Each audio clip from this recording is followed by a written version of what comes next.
I'm on a train to Wellington, Shropshire, the place that Philip Larkin began his career as a public librarian in December 1943. I'm going to be meeting up with Marc Petty, who is the project officer for Wellington Local Agenda 21, a voluntary organisation that helps to support and protect the natural and historic heritage in and around Wellington. Marc is planning a special Larkin Day to take place in September 2022 as part of the centenary celebrations for Larkin100. There's going to be a guided Larkin walk around the town and a talk in the new public library, which will look at the importance both to Larkin and to the town itself of his 3.5-year stay here. The station has shrunk in size since Larkin's day, but it still has many of the features that Larkin would have observed when he arrived in heavy rain for his interview on the morning of Saturday the 13th of November 1943. So they would definitely have been there in Larkin's day. The next train to arrive at platform 2 will be the 14:55 West Midlands Railway service to Shrewsbury. The stations really did feature quite strongly for Larkin as an image, didn't it, in his poems, and even in the novels. If you think about Jill and the train journey that's captured in there, John Kemp going down to Oxford on the train, and then famously, of course, in poems it's almost everywhere, isn't it? The Whitsun Weddings being the iconic trains poem for Larkin, but there is a sense, I think, isn't there, that Wellington and Wellington Station also might have been a suggestive place for Larkin to write poems about at the time. Yeah, I very much think so. I mean, there are references to waiting for trains, of course, and things like that in the whole ship itself. Yeah, there's more than one. Yeah. Most of that collection was indeed written while he was here. Yeah. And it kind of was almost as a metaphor for his own loneliness while he was here as well, which is what he confesses to his mother when he sends her an item, one of the poems from the piece to look at. Yes, he sent her an entire poem, didn't he? One man walking a deserted platform, dawn coming and rain driving across a darkening autumn. One man restlessly waiting a train, while round the streets the wind runs wild, beating each shuttered house that seems folded full of the dark silk of dreams, a shell of sleep cradling a wife or child. Who can this ambition trace, to be each dawn perpetually journeying, to trick this hour when lovers re-embrace, with the unguessed-at heart riding the wind as gulls do? What lips said starset and cockcrow call the dispossessed on to the next desert, lest love sink a grave round the still sleeping head?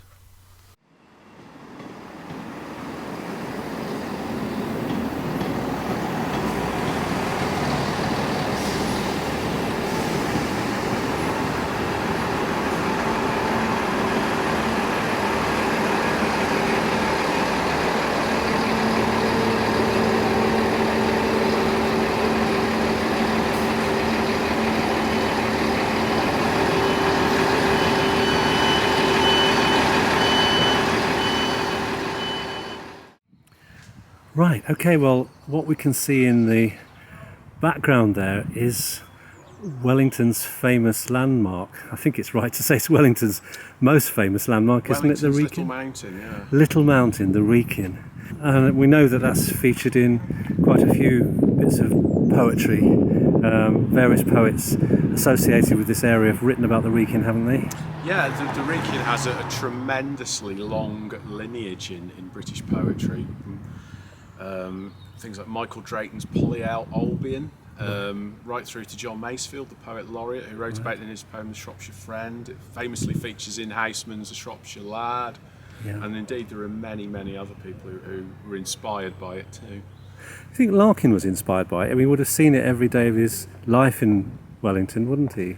Yeah. What did he know about the Wrekin? Well, of course, when he arrived in Wellington, one of the first things he did was to go out on a trip with the local schoolmistress for what he called a nature ramble to the top of the Wrekin. But I don't know whether it really inspired him, because he said the only thing it left him feeling like was a piece of chewed string. But I think if you went up the Wrekin in December, that would probably be the way most people would feel about it. It's just one of those things that makes me realise that in his early days, Larkin, went in for some quite athletic pursuits, didn't he?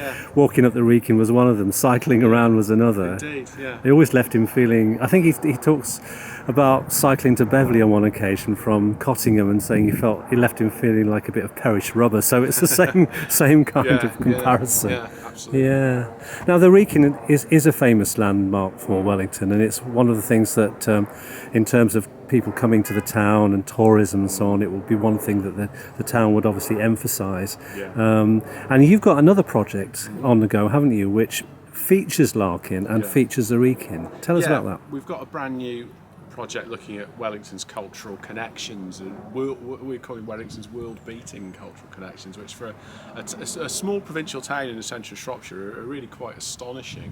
And it's called Walking with Giants, and we'll have a brand new heritage trail booklet and a website for people to look at from all over the world.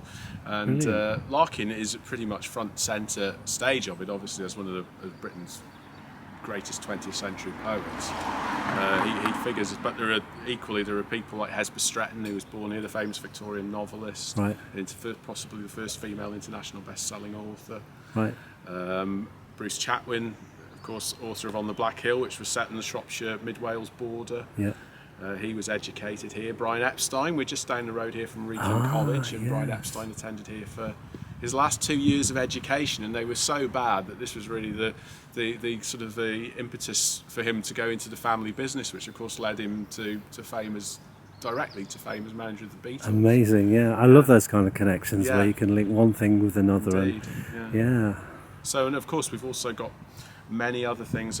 Wellington was a great centre of provincial printing in the early years of the 19th century, right. And through that connection they published Patrick Bronte, father of the Bronte dynasty, who was a curate here for a year in 1809.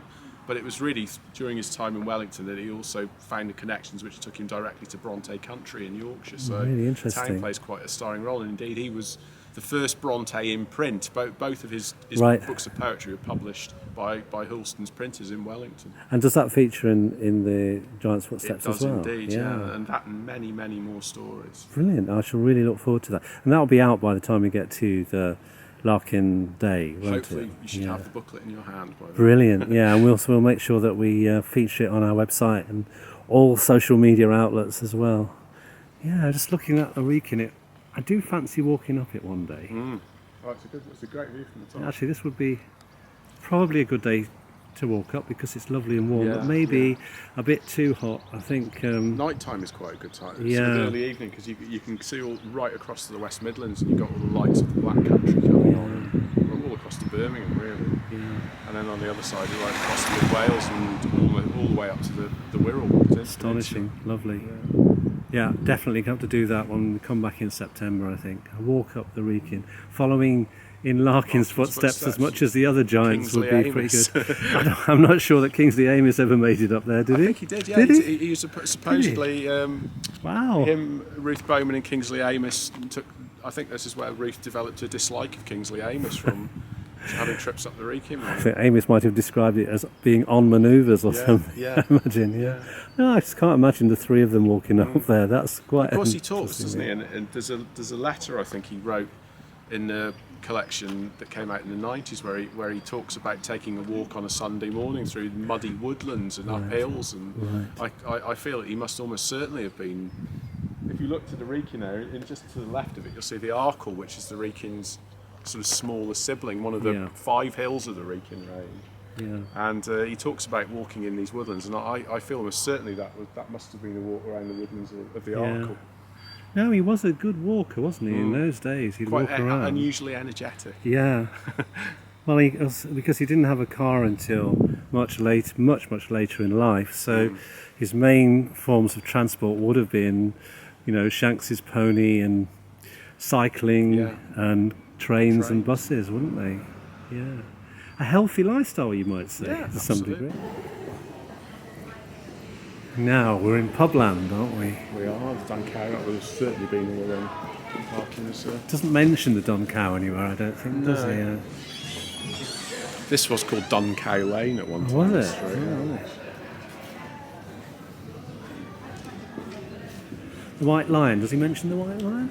I don't know, but again, I'm pretty sure it would have been here. Yeah. But obviously, we're looking down towards the Raven, which we know so much to the extent that it was his favourite pub that he actually took a photograph of it for posterity. He did, didn't he? Yes. Now that was a place he'd go with Ruth, isn't it? The Raven.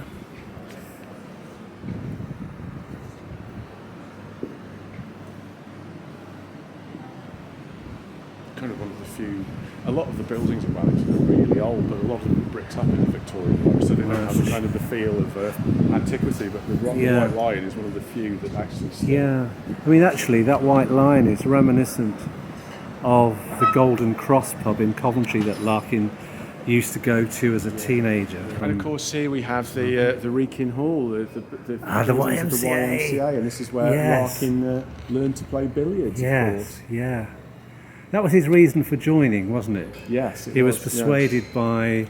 I believe the story was that he had a group of school children in, and the only one that was polite to him for the whole evening had a YMCA. Yeah. The new Wellington Town Council building with its patriotic flag. Pitched roofs. And there's astonishing mural on the wall. Wellington does murals quite well, doesn't it? Yeah, this is all part of a trail that was put in a few years ago by Wellington H2A, and it kind of tells Wellington's story as a maker's town. Right. So Larkin actually features on one of these murals. Yes. So, yeah, Wellington's rightly proud of its history then, isn't it? Yeah, I think there's been a kind of a growing move in the last couple of decades to really kind of stamp the historic mark on Wellington. It's one of Shropshire's oldest towns. It's a good 400 or 500 years older than Shrewsbury, for example. Right. And of course, there we have Larkin Way, the street named in the man's honour. This is the offices of Larkin's Wellington employer, Wellington Urban District Council. And the White Bay window at the top there is the place where the council meetings were held, and I dare say that may even that be may where the interview room. Larkin had his interview. Yeah, the interview room. Just think about that. Yeah.